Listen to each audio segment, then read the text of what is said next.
Lecture 12 को आज हम देखेंगे और लेक्चर 12 में आज जो एक इम्पॉर्टेंट डिस्कशन हम करने वाले हैं नेशनल एजुकेशन पॉलिसी को लेकर के। एक ऐसा टॉपिक है जो कि टीचिंग एग्जामिनेशन से लेकर के करंट वाले पार्ट में या फिर कोई भी अगर एग्जामिनेशन आप दे रहे हैं तो ये डायरेक्टली नॉन डायरेक्टली आपसे पूछा जाता है। सिर्फ क्वेश्चन का जो स्टैंडर्ड होता है, लेवल होता है, वो सिर्फ अलग होता है। तो लेक्चर स्टार्ट करने से पहले मैं आपको ये बता दूं कि यहाँ पर हम सिर्फ ये नहीं जानेंगे कि लेक्चर 12 में हम क्या पढ़ रहे हैं। जहां मैं कह रही हूँ कि ये इंपॉर्टेंट है, यहाँ से सवाल बन सकते हैं, तो वो आपको करना ही है अटेम्प्ट, या आपको अलग से रीड आउट करना है। हालांकि इस पूरे के पूरे प्रेजेंटेशन में अगर आप 2x पे करके वीडियोस को देखते हैं और उतना भी कर लेते हैं तो काफी है। आपको एनईपी से जुड़ा हुआ कोई भी सवाल अगर आता है तो आप इजीली अटेम्प्ट कर पाएंगे। ठीक है, तो सेशन स्टार्ट करते हैं। I hope my voice is completely Audible everyone और सब कुछ विजिबल है। पहला क्वेश्चन देखिए, कह रहे हैं कि which education policy in India promotes social equality. ये आपका आरआरबी के सोशियोलॉजी वाले पार्ट का क्वेश्चन है। मैं बता दूं आपको, पहले सोशियोलॉजी में कल हमने पढ़ा था सोशियोलॉजी प्लस एजुकेशन। एजुकेशन में कैसे रिलेटेड है एक दूसरे से, क्या रिलेशन है, और टीचिंग मेथड क्या होता है, चाइल्ड का क्या इम्पैक्ट है उसके ऊपर, और चाइल्ड के लिए सोशियोलॉजी या सोशल एस्पेक्ट्स क्यों इम्पोर्टेंट हैं। That's it. तो उसको समझ करके ही इस वीडियो को देखेगा तो बेहतर समझ पाएंगे कि एनईपी में क्यों हमने सोशल इक्वालिटी को बहुत फोकस किया है। आप सोशल इक्वालिटी कह लीजिए या एक अलग सवाल यहाँ पर देखने को मिलता है, सवाल की बात कर रही हूँ, जिसको हम जानते हैं समावेशी विकास के नाम से, इसी को बोलते हैं इंक्लूसिव एजुकेशन। ठीक है, ये भी एक सवाल यहाँ से बनता है। और एक सवाल यहाँ पर बनता है हमेशा आरटीई 2009 को लेकर के, जहां पर राइट टू एजुकेशन की हम बात करते हैं, इक्वालिटी की बात की है, तो थोड़ा सा जो है ब्रॉड वे में चीजों को समझेंगे। राइट, तो सोशल इक्वालिटी में हमने ब्रिटिश एजुकेशन एक्ट 1835 नहीं है, 1813 भी नहीं है। हाँ, जाहिर सी बात है कि जब हम अलग सेशन लेंगे एजुकेशन पॉलिसी के हिस्टोरिकल बैकग्राउंड को देखेंगे तो हम अलग से डिस्कस करेंगे, बट राइट नाउ इसका जो राइट ऑप्शन है ये है न्यू एजुकेशन पॉलिसी 2020। ठीक है, मैकाले मिंटेज नहीं है, ये भी आपको ध्यान रखना है। तो ये सोशल इक्वालिटी में हम 2020 की क्यों बात कर रहे हैं, क्योंकि यहाँ पर हमने सिर्फ ये नहीं कहा है कि शिक्षा देनी इंपॉर्टेंट है।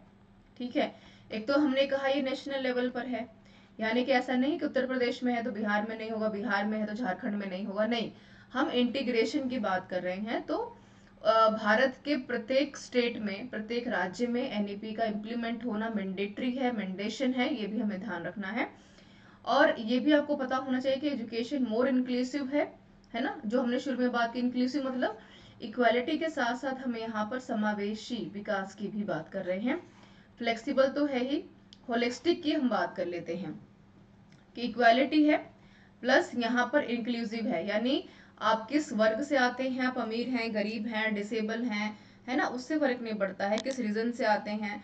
यहाँ पर इंपॉर्टेंट है कि कोई भी, चाहे वो लड़का है, चाहे वो लड़की है, चाहे वो किसी भी जो है कास्ट से है, किसी भी सेक्स से बिलोंग करता है, किसी भी जेंडर से बिलोंग करता है, सबसे ज्यादा जरूरी यहाँ पर हो जाता है कि उसकी फ्लेक्सिबिलिटी को ध्यान में रख करके शिक्षा को उसके तक पहुंचाना। ठीक है, और शिक्षा को उसके तक कैसे पहुंचा सकते हैं, जब आप शिक्षा को फ्री ऑफ कॉस्ट देंगे और जब होलिस्टिक लेवल पर बात करेंगे, यानी कि उसका मॉरल डेवलपमेंट लिख देते हैं यहाँ पर, एक बच्चे का कंप्लीटली जो उसका मॉरल डेवलपमेंट है, उसका वैल्यूज क्या है, उसके एथिकल वैल्यूज क्या है, उसकी एजुकेशन कैसे, उसका सोशल डेवलपमेंट कैसा, उसका कॉग्निटिव डेवलपमेंट कैसा, उसका मेंटल एबिलिटी कैसा, उसका फिजिकल एबिलिटी कैसा है, वो किस तरीके का स्टूडेंट है, कैसा बिहेवियर है ना, कैसा कैसा वो रिएक्ट करता है, क्या उसका नेचर है, कैसी फ्लेक्सिबिलिटी है, इन सब चीजों के बारे में बात करेंगे। यानी कि education is not only limited till the part of education, education is completely related with the whole aspects, जहां पर हर एक चीज का डेवलपमेंट के बारे में सोचा जा रहा है और जिसकी बात क्या करता है, एनईपी करता है। और हमने ये भी कहा कि होलिस्टिक डेवलपमेंट तो ठीक है, बट इंश्योर भी करना है क्या, इक्वालिटी को, है ना। जो हमने पहले जाना कि इक्वालिटी को, और अपॉर्चुनिटी किसके लिए लेनी है, सबके लिए चाहिए, अपॉर्चुनिटी इक्वल लेवल पर चाहिए। वही जो हमने इंक्लूसिव एजुकेशन में बात की है कि भाई आप किसी भी वर्ग से आ रहे हैं, किसी भी कास्ट से आ रहे हैं, उससे फर्क नहीं पड़ता है। अपॉर्चुनिटी जो है, जो आरटी 2009 में बात की है, एनईपी 2020 में बात की है कि यहाँ पर 1 से लेकर के 8वीं तक के बच्चों के लिए शिक्षा कंप्लीटली फ्री है। 6 से 14 वर्ष तक के वर्ग के आयु वर्ग तक के बच्चों के लिए शिक्षा फ्री है, चाहे मिड डे मील की बात हो, चाहे यहाँ पे सर्व शिक्षा अभियान की बात हो, चाहे एसएसए जिसको हम शॉर्ट कहते हैं। तो ये सारी चीजें हैं। सवाल कहाँ से बनेगा, जो मुद्दे की बात है। दर्शन रीजन में सवाल आपसे पूछ लेंगे कि भाई यहाँ पर 2020 किसके बारे में बात नहीं करता है, तो पॉजिटिव एस्पेक्ट्स को देखना है सिर्फ। इंक्लूसिव एजुकेशन तो बिल्कुल यहाँ पर अगर नहीं पूछते हैं तो नहीं होगा, फ्लेक्सिबिलिटी नहीं होगी, होलिस्टिक नहीं होगा, इक्वालिटी नहीं होगी, तो जो बहुत ऑड आपको ऑप्शन नजर आएगा बिल्कुल वो आपका राइट ऑप्शन यहाँ पर होना चाहिए। ठीक है, आगे जान लेते हैं थोड़ा सा एनईपी को। एनईपी की जब हम बात करते हैं तो यूनिवर्सल एक्सेस है ये, कैसा है, यूनिवर्सल की बात की है, यानी कि पूरे भारत में कोई भी वर्ग, कोई भी कास्ट, कोई भी जेंडर, कोई भी सेक्स, किसी से भी आप बिलोंग करते हैं, यूनिवर्सली एक्सेस करना है। जो हम प्री प्राइमरी की बात करते हैं, ये बहुत इंपॉर्टेंट स्लाइड है, यहाँ से आपको 2 से 3 सवाल देखने को मिलने वाले हैं, तो इसको बहुत ध्यान से देखिएगा। बहुत सारे स्टूडेंट मुझे ये कंप्लेन करते हैं कि मैम बाइलिंगुअल स्लाइड्स नहीं होती हैं, तो मैं आपको बता दूं कि कुछ जो स्लाइड्स होती हैं वो बाइलिंगुअल रखने का मतलब इसलिए नहीं होता बिकॉज इजी टू एक्सप्लेन होती है, तो इतना आपको अंडरस्टैंडिंग होनी चाहिए because you are just going to become a teacher very soon. ठीक है जी, तो ये देख लेते हैं। ये कह रहे हैं कि जब आप किसी भी तरीके से प्री प्राइमरी में हम जीईआर की जो हम बात करते हैं, किसकी बात करते हैं, जीईआर, किसकी फुल फॉर्म क्या है, ग्रॉस है, एनरोलमेंट है और रेशियो है, यानी कि इस रेशियो में लड़के और लड़कियों की जो शिक्षा है वो बराबरी पे हो।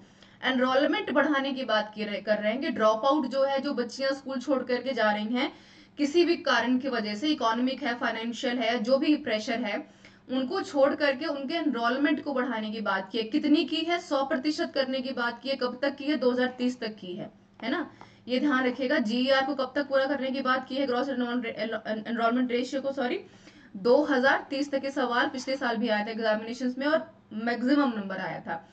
अर्ली चाइल्डहुड केयर एजुकेशन की बात हो रही है, जिसको हम इन शॉर्ट बोलते हैं ECCE, है ना। तो कहां तक है कि ऑल चिल्ड्रन बिटवीन, क्या एज क्राइटेरिया है, 3 से लेकर के 6 वर्ष तक के। ये सवाल पूछेंगे आपसे, कब तक पूरा करना है, 2025 तक पूरा करना है, इस साल पूरा करना है ना। ECCE की जो हम बात करते हैं, जहां पर केयर की बात, अर्ली चाइल्डहुड की बात क्यों कर रहे हैं, ताकि जो बच्चा आपका 3 से लेकर के 6 वर्ष तक की एज ग्रुप में है, उसका मेंटल एबिलिटी क्या है, क्योंकि हम तो ये कह रहे हैं कि 5 वर्ष तक के बच्चों का जो ब्रेन का डेवलपमेंट वो 90% हो जा रहा है। ये बॉर्नविटा नहीं कह रहे, मैं कह रही हूँ। ठीक है, तो 3 to 6 ईयर तक का जो डेवलपमेंट है 2025 में, उसको पूरा करना है। जैसे एक उदाहरण की बात करूं तो बालवाटिका इसका बहुत बड़ा अच्छा उदाहरण है, जो केंद्रीय विद्यालय में स्टार्ट किया गया है पिछले साल से। रिप्लेस क्या करना है, +2 को, पहले हम +10 +2 करते थे, अब हमने कहा कि भाई 5 3 3 +4 का होना चाहिए, है ना। यानी कि पहले 5 वर्ष, फिर 3 वर्ष, फिर 3 वर्ष, फिर 4 वर्ष। जहां पर क्या मैटर रखता है कि पहले 5 वर्ष प्री प्राइमरी में हम ये देखेंगे कि स्टूडेंट का क्या एम है, क्या एनहांसमेंट है, क्या पेडागोगिकल सिस्टम, कैसे हमें उसको फुलफिल करना है। फिर हम ये कह रहे हैं कि जो आपका national mission of foundation literacy and numeracy, directly question इसके ऊपर आता है, फाउंडेशन लिटरेसी एंड न्यूमरेसी, यहां से आपको डायरेक्टली सवाल देखने को मिलेगा। जो हम ये कह रहे हैं कि मैथमेटिकल स्किल, क्योंकि न्यूमरेसी की बात की है, तो मेंटल एबिलिटी, कॉग्निटिव डेवलपमेंट को कैसे हाई करेंगे, कौन से ग्रेड्स तक की बात की जा रही है क्लासेस की, 1 से 3 तक के, 2025 तक इसको कंप्लीट करना है। मल्टी लैंग्वेजिज्म की बात की है, पावर ऑफ लैंग्वेजेस की, जो हमने कहा कि मदर टंग के ऊपर फोकस करेंगे, कि क्लासेस में बहुत इंपॉर्टेंट है कि जो भी आप स्टूडेंट को सिखा रहे हैं मदर टंग में सिखाइए, होम लैंग्वेज में सिखाइए, ताकि उसकी जो ग्रैप्सिंग पावर है, सीखने की क्षमता, वो बढ़े। कहां तक है, क्लास 5 तक, डायरेक्टली सवाल यहाँ से पूछा जा चुका है। ठीक है, तो मदर टंग की बात किया, रिफॉर्म्स इन एग्जामिनेशन की बात की, तो हमने कहा कि बोर्ड एग्जामिनेशन, क्योंकि जो फोबिया था वो खत्म करना है, into to test core capability, जो हमने कहा ना, एफएस की बात करते हैं और एसएस की बात करते हैं, फॉर्मेटिव असेसमेंट्स की बात करते हैं, समेटिव असेसमेंट्स की बात करते हैं, कि पहले देखिए तो सही बच्चे ने सीखा कितना है, ताकि समेटिव असेसमेंट्स में उसको हम और ज्यादा इंप्लीमेंट कर पाए। परख की बात की है, जो हम बहुत इंपॉर्टेंट पार्ट है, डायरेक्टली सवाल बना भी है कि न्यू नेशनल असेसमेंट सेंटर क्या है। परख की जो हमने बोला कि असेसमेंट क्या है, परखना किसी चीज को, कि असेसमेंट करना स्टूडेंट का पैन इंडिया लेवल पे, वो बहुत इंपॉर्टेंट है। स्टैंडर्ड सेट करना है कि किस पैमाने पर आपको परखा जा रहा है, मापा जा रहा है, क्या वो एफएस है, क्या वो एसएस है, क्या वो स्किल टेस्ट है, क्या वो एग्जामिनेशन है, क्या वो एंट्रेंस एग्जामिनेशन है, क्या पर्सनैलिटी टेस्ट है, क्या प्रैक्टिकल इंप्लीमेंटेशन है, ये सारी चीजें। इक्विटेबल एंड इंक्लूसिव एजुकेशन बहुत इंपॉर्टेंट है, सवाल हमेशा बनता है इंक्लूसिव एजुकेशन से, वही की समावेशन करना है हर किसी का। आप किस सोशल ग्रुप से आते हैं, आप लड़के हैं लड़की हैं, क्या आपका कल्चर है, क्या आपकी इकोनॉमी है, कैसा फाइनेंशियल वीक है स्ट्रॉन्ग, डजंट मैटर। जब इंक्लूसिव की बात की है इट मींस कि एक धारा प्रवाह में रहकर शिक्षा को देना ही चाहिए, ये इंपॉर्टेंट है एनईपी के पार्ट में। Teacher recruitment and career path की बात की है, जिसको हमने इन शॉर्ट बोला है एनपीएसटी। सवाल बनता है, फुल फॉर्म पूछ लेते हैं यहाँ से कि national professional standard for teachers क्या है। भाई आप एनईपी की तो बात कर रहे हैं, बड़ी बड़ी बातें एनईपी लेकर के आएंगे, डिजिटलाइजेशन करेंगे, बोर्ड से पढ़ाएंगे, बाकी सारी चीजें हैं, लेकिन जब नेशनल प्रोफेशनल की हम बात करते हैं कि जो टीचर क्लास में पढ़ाने जा रहा है ना, वो खुद कितना प्रिपेयर है, उसको कितना स्मार्ट बोर्ड यूज करना आता है, क्या उसकी अपनी स्किल डेवलपमेंट है, क्या उसका लेक्चर डिलीवरी है, क्या उसका एंगेजमेंट करने का तरीका है, वो कैसे एनहांस करोगे।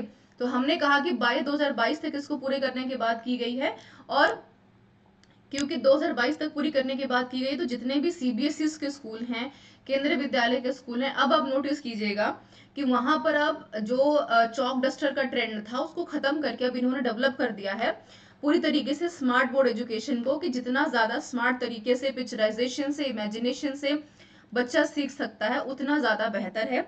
इसलिए स्मार्ट बोर्ड जैसे इक्विपमेंट को वहां पर इंट्रोड्यूस किया गया, इसलिए प्लेबे मेथड का यूज किया गया है, इसलिए लर्निंग बाय डूइंग का यूज किया गया, इसलिए बाल वाटिका को इंट्रोड्यूस किया गया है, और इसके साथ साथ टीचर्स को ट्रेन करने की बात की जो कि एनसीईटी करता है, जहां पर कहीं ना कहीं टीचर के एजुकेशन के ऊपर फोकस करने की बात रखी जाती है कि टीचर को भी सक्षम बनाना है, उसको आगे लेकर के जाना है। Standard setting and accreditation for school education की फिर बात की हमने कि एक स्टैंडर्ड अथॉरिटी सेट करनी है, ये बताना बड़ा इंपॉर्टेंट है कि भाई जो आपके सिलेबस का पार्ट है ना पीआरटी वालों का, जिसमें हमने स्कूल मैनेजमेंट एंड लीडरशिप्स के ऊपर बात की है, आपका बिल्डिंग क्या है, जो केंद्रीय विद्यालय ने भी अलग से इंट्रोड्यूस किया है कि क्या आपका बिल्डिंग है, क्या इंफ्रा है, क्या लड़कियों के लिए वॉशरूम्स हैं, क्या स्टैंडर्ड पे आप सेट करते हैं, क्या एंट्रेंस करने का तरीका है, क्या वहां पे प्रेयर्स होती हैं, क्या कोई एथिकल वैल्यू है, कोई एक्टिविटी होती है कि नहीं होती है, म्यूजिक का कितना यूज किया जाता है, कितने वहां पर परफॉर्मेंस के थ्रू काम किया जाता है, टीचर्स का कितना चेक है बच्चे के ऊपर, या टीचर्स के ऊपर भी कितना चेक है, प्रिंसिपल्स की क्या क्वालिफिकेशंस है, क्या वहां पर लेक्चर डिलीवरीज होती हैं, मीटिंग्स होती हैं, यहाँ पर एफएस और एसएस का कितना ज्यादा रोल है, ये सारी चीजें काफी इंपॉर्टेंट हो जाती हैं while attending and setting the standard and authority to be set in all states and UTs।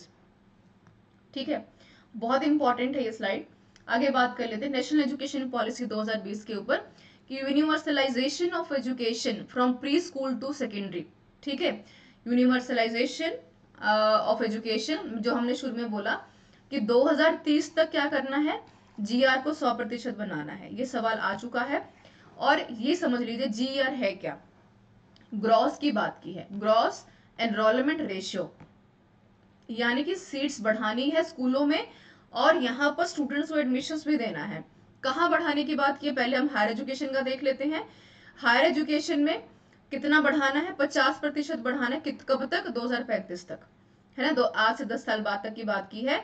और कितनी सीट्स आप एड ऑन करेंगे, 3.5 करोड़। तो ये तो नहीं पूछेंगे आपसे बहुत ज्यादा, फिर भी ध्यान रखिएगा, लेकिन 50% बढ़ानी ये आपसे पूछेंगे, right. NEP will bring 2 crore out of a school children back into the main stream, है ना। मेन स्ट्रीम का मतलब क्या है कि जिन बच्चों ने पढ़ाई करते करते अपनी शिक्षा छोड़ दी है, जिन बच्चों ने 8वीं 9वीं के बाद कोई ऑक्यूपेशन स्टार्ट कर दिया, दुकानों पे बैठना शुरू कर दिया, ढाबे पे काम करना शुरू कर दिया, एजुकेशन की कमी हो रही है ना, उस मेन स्ट्रीम से, उस माफ कीजिए, उस रेस्ट ऑफ द स्ट्रीम से हटा करके उनको मेन स्ट्रीम में लेकर के आना है। और मेन स्ट्रीम को दूसरी भाषा में हम कह सकते हैं इंक्लूसिव एजुकेशन, समावेशी विकास की तरफ लेकर के जाना है, जहां समावेशन हो, जहां पर आपका मानसिक, शारीरिक, आपका मॉरल, एथिकल, कॉग्निटिव हर तरीके से बच्चा जो है डेवलप कर सकता है। नो रिजिड सेपरेशन नहीं होना चाहिए, किसमें, between academic streams and extra curricular activities को लेकर के सेपरेशन नहीं है। आप सबको पता है कि जो 533+4 का जो फार्मूला हमने स्टार्ट किया है, अब यहाँ पर फोकस हो गया है बहुत हद तक कि बच्चे को ऐसे ट्रेन करना है जहां पर वोकलाइजेशन की बात हो, वोकेशंस के ऊपर बात हो। यानी सिर्फ ये एम नहीं होगा कि भाई आपने 10वीं 12वीं तक शिक्षा ग्रहण कर ली, उसके बाद आपको यही नहीं पता है कि आपको जाकर के हिसाब किताब कैसे करना है, अगर आपकी स्थितियां अच्छी हैं तो भी, नहीं है तो भी। तो दोनों सिचुएशंस में कहीं ना कहीं आप जाकर के कोई ना कोई ऑक्यूपेशन, वोकेशंस को स्टार्ट कर पाए, उन वोकेशंस को स्टार्ट करके कहीं ना कहीं एक ऐसी अचीवमेंट्स को स्टार्ट कर पाए जो कि आपके लिए बहुत हद तक लाइबिलिटी की तरफ लेकर के जाती है। ठीक है, लाइबिलिटीज क्या है, जो कि महात्मा गांधी का वर्धा एजुकेशन है या बेसिक एजुकेशन है, उसमें बहुत बार आपने देखा है कि उनका कंप्लीट फोकस किसकी तरफ होता है कि जितना ज्यादा आपका एजुकेशन कॉग्निटिव तरीके से एनहांस्ड होगा, उतना कहीं ज्यादा एनहांसमेंट दिखता है वोकेशंस के ऊपर कि आप कितने अच्छे तरीके से व्यावसायिक कार्यों को कर पाते हैं। ठीक है, ये हमने क्लास 6 विद इंटर्नशिप्स की बात की है कि शुरू से बच्चे को सिखाना है कि वोकेशनलाइजेशन भी इंपॉर्टेंट है एकेडमिक के साथ, लेकिन उसको क्या है, तोड़ना नहीं है, उसको ब्रेक डाउन नहीं करना है कि जितना ज्यादा वो ड्राइंग में अच्छा है, अगर वो किसी मैकेनिकल वर्क में अच्छा है तो उस स्ट्रीम को उसको चूज करने के लिए फोर्स करना नहीं है, अपनी इच्छा से वो बहुत हद तक उसको चूज कर सकता है। 533 प्लस 34 के फॉर्मूले की हमने क्यों बात की है, क्योंकि 12 ईयर्स के स्कूलिंग की बात हो रही है ना, कि 3 years of anganwadi and pre schooling की हम बात कर रहे हैं।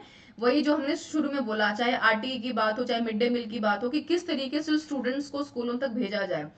एंड करिकुलम में 12 years of schooling and 3 years of anganwadi and pre schooling की बात की जा रही है कि शुरुआती जो उसका बिगिनिंग स्टेज है बच्चे का, प्राइमरी लेवल का 3 से 6 साल तक का, जिसको हम इन शॉर्ट आंगनवाड़ी कह दे, प्री स्कूलिंग कह दे, बाल वाटिका कह दे, उसका जो कंप्लीट डेवलपमेंट है उसके ऊपर फोकस करना बड़ा इंपॉर्टेंट है।